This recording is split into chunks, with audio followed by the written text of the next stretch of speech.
warahmatullahi wabarakatuh. Kami dari kelompok 2B Indralaya akan menampilkan video tugas Biokimia 2 pertemuan keempat. Sebelum masuk ke videonya, izinkan kami memperkenalkan diri terlebih dahulu. Saya sendiri Okta Diniarti. Saya Ria Istiani. Saya Melina Syarani. Kami tampilkan mengenai katabolisme asam lemak. Adapun tujuan pembelajarannya adalah mahasiswa mampu menunjukkan sikap tanggung jawab untuk memahami materi katabolisme asam lemak. Oksidasi asam lemak rantai panjang menjadi asetil-CoA adalah jalur penghasil energi sentral di banyak organisme dan jaringan. Nah, peran biologis oksidasi asam lemak berbeda dari organisme satu ke organisme lainnya. Mekanismenya pada dasarnya itu sama.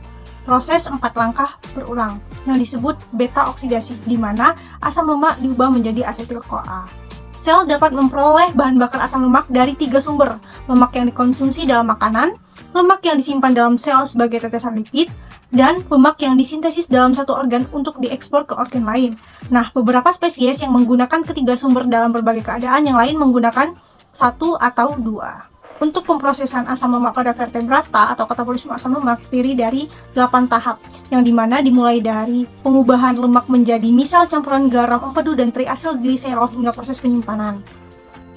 Pada video kali ini, kami akan menjelaskan lebih detail terkait proses katabolisme asam lemak serta perbandingan energi yang dihasilkan dari proses katabolisme asam lemak dan proses katabolisme glukosa. Langsung saja disimak videonya.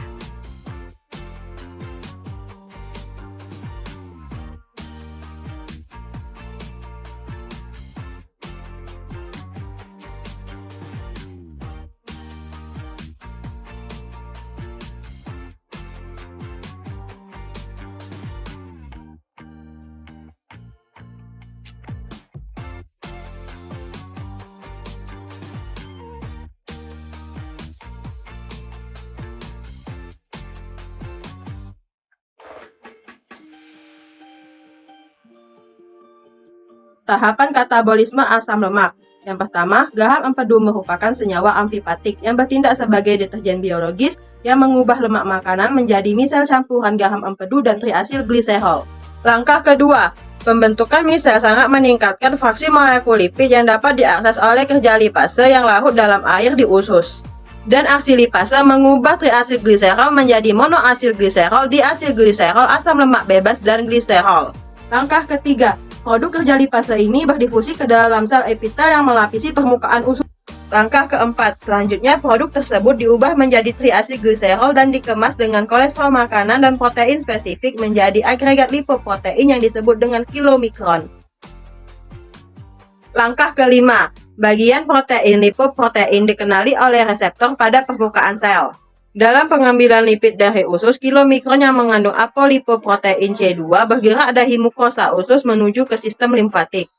Kemudian masuk ke dalam darah dan membawanya ke otot dan jaringan adiposa. Langkah keenam, di kapiler jaringan ini, enzim ekstraseluler lipoprotein lipase yang diaktifkan oleh ApoC2 menghidrolisis triasil gliserol menjadi asam lemak dan gliserol. Selanjutnya langkah ketujuh, pengambilan oleh sel-sel di jaringan target.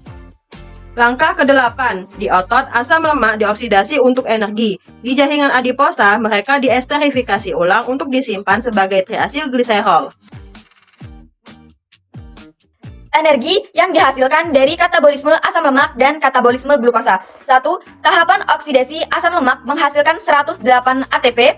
Dalam proses ini, atau tahap 1, asam lemak rantai panjang dioksidasi untuk menghasilkan residu asetil dalam bentuk asetil-CoA. Proses ini disebut oksidasi. Tahap kedua, gugus asetil dioksidasi menjadi CO2 atau karbon dioksida melalui siklus asam sitrat. Tahap 3, elektron yang dihasilkan dari tahap 1 dan tahap 2 lolos ke oksigen melalui pernapasan mitokondria, menyediakan energi untuk sintesis ATP melalui fosforilasi oksidatif.